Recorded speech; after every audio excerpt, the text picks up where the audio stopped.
샬롬, 크리스찬 매거진 성공가족 여러분, 그동안 샬롬 하셨습니까? 오늘은 아브라함이 아내 사라의 말을 듣고 엄청난 실수를 하죠. 이게 어떤 개인적인 실수가 아닙니다.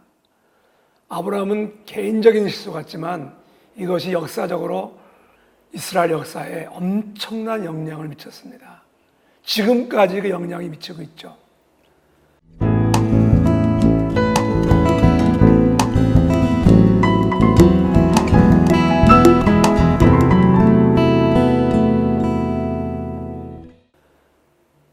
사라의 말을 듣고 얻은 아들, 그 이스마엘을 통해서 이스라엘 역사가 엄청나게 고통을 당하고 있습니다.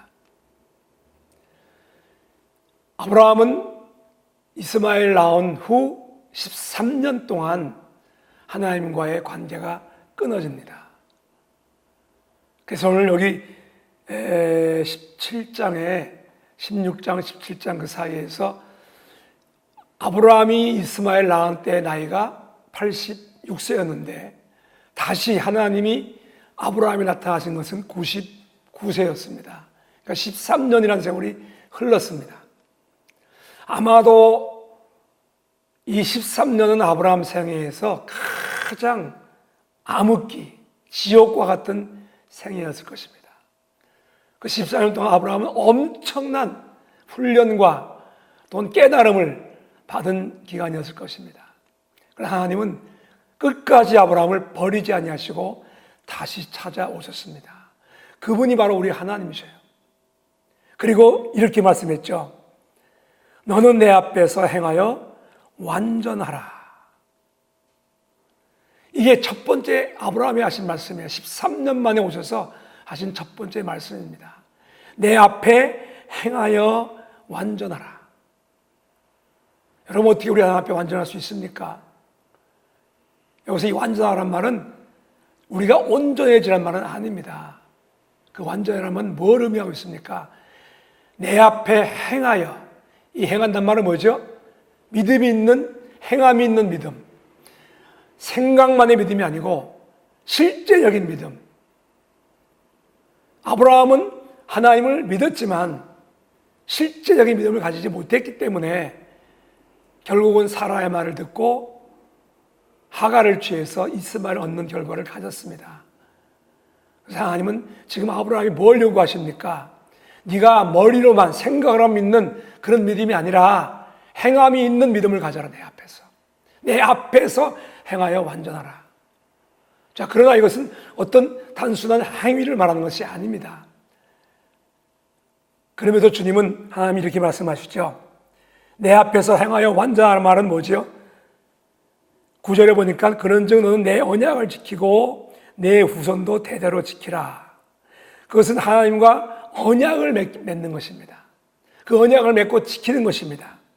그 언약의 징표로 10절에 보니까 너희 중 남자는 다 할례를 받으라. 이것이 나와 너희와 너희 후손 사이에 맺는 언약이다 그랬어요. 하나님 앞에 행하여 완전할 수 있는 것은 하나님과의 언약을 맺는 것이고 그 언약을 지키는 것인데 그 언약이 뭐냐? 할례 언약입니다. 할례 언약. 다시 말하면 이 할례는 뭐죠? 남자의 가장 중요한 성기의 끝부분을 잘라버리는 거예요. 피를 흘리죠. 이것은 여러분 무엇을 말합니까?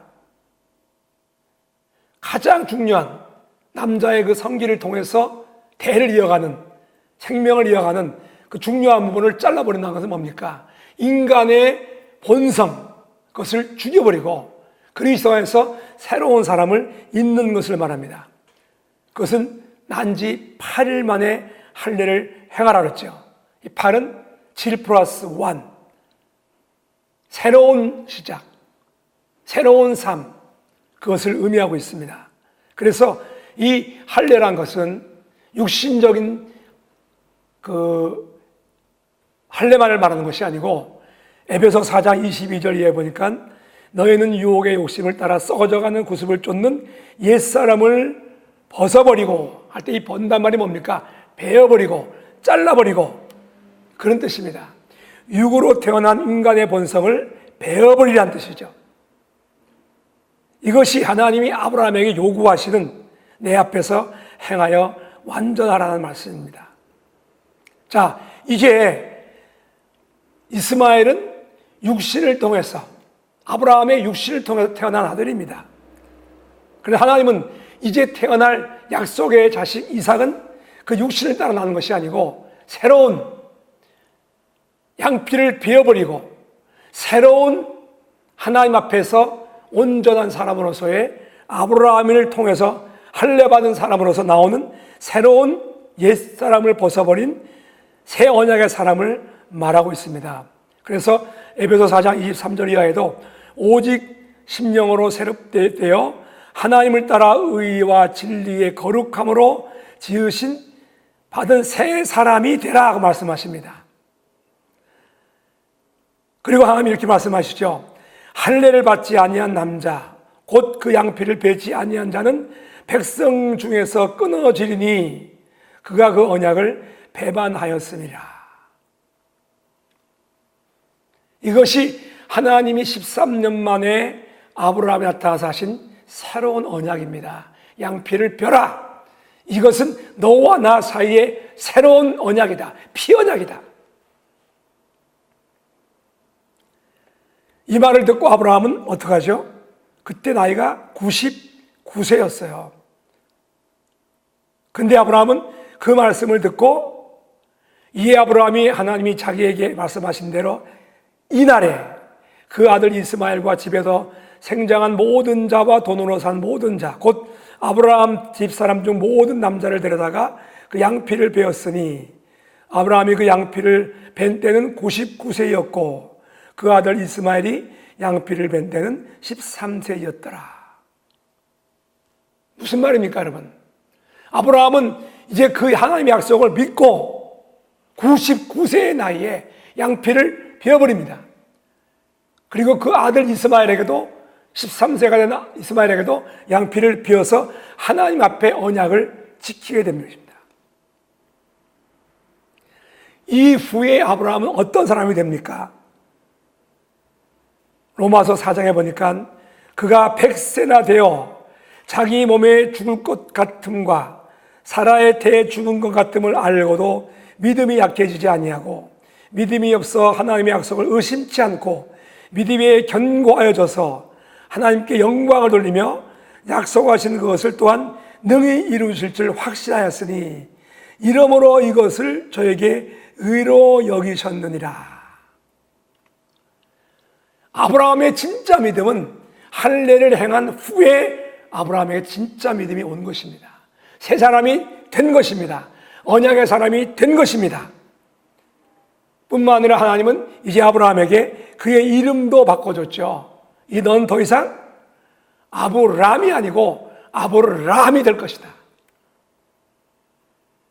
언약의 사람, 할례의 사람, 피언약의 사람, 이젠 더 이상 옛사람 아브라함이 아니고 새로운 하나님의 사람, 열국의 아버지가 되는 그런 약속을 하나님이 허락해 주신 것입니다. 그렇습니다, 여러분.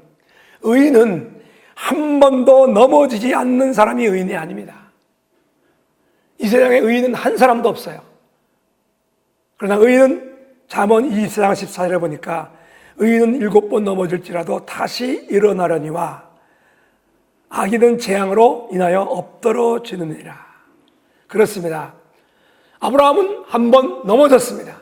사라의 말을 듣고 인간적 방법으로 하갈을 통해서 아들을 얻는 넘어짐이 있었습니다. 그러나 아브라함은 다시 일어났어요. 그리고 다시 하나님과의 언약을 붙잡고 할례를 행하고 하나님 앞에 온전한 자가 되었습니다. 사랑하는 여러분, 아브라함의 믿음은 넘어진 다음에 다시 일어나면서 진짜 아브라함의 믿음이 로마서 4장에 나온 말씀처럼 이제는 넘어지지 않는 믿음, 온전한 믿음, 100세가 되어서도 자기 몸이 죽은 줄 몸 같은 걸 알면서도 의심하지 않는 믿음을 가지게 되었습니다. 오늘 우리 이 말씀을 듣는 성공 가족 여러분, 우리는 넘어질 때가 있어요. 그러나 다시 일어날 수 있어요. 7번 넘어져도 8번 일어날 수 있습니다. 누구처럼? 아브라함처럼. 그리고 다시 하나님의 약속을 붙잡고 그 말씀을 가지고 나갈 때 아브라함처럼 죽은 몸 같은 아브라함 몸에서 하나님이 약속의 이삭을 주신 것처럼 우리에게도 그런 역사가 일어날 줄로 믿습니다. 다시 일어납시다. 하나님을 붙잡고 약속을 의지하면서 다시 일어납시다. 그때 하나님은 아브라함과 같은 엄청난, 정말 상상할 수 없는 죽은 몸 같은 아브라함 몸에서 이삭을 주는 것 같은 그런 놀라운 역사가 일어나게 될 줄로 믿습니다. 아브라함은 절대로 자기의 지식과 경험과 의지 가지고 성공한 것이 아니에요. 약속대로 내가 너로 큰 민족을 이루고 하나님이 하신 것입니다. 약속을 붙잡고 일어난 자에게 하나님은 내가 너로 성공하게 하리라. 반드시 너를 복주고 번성케 하고 번성케 하라. 이 약속이 우리에게 이루어질 줄로 믿습니다. 이런 놀라운 축복이 나와 여러분 성공가족 위에 임하기를 주 예수 그리스도 이름으로 간절히 축복합니다. 샬롬.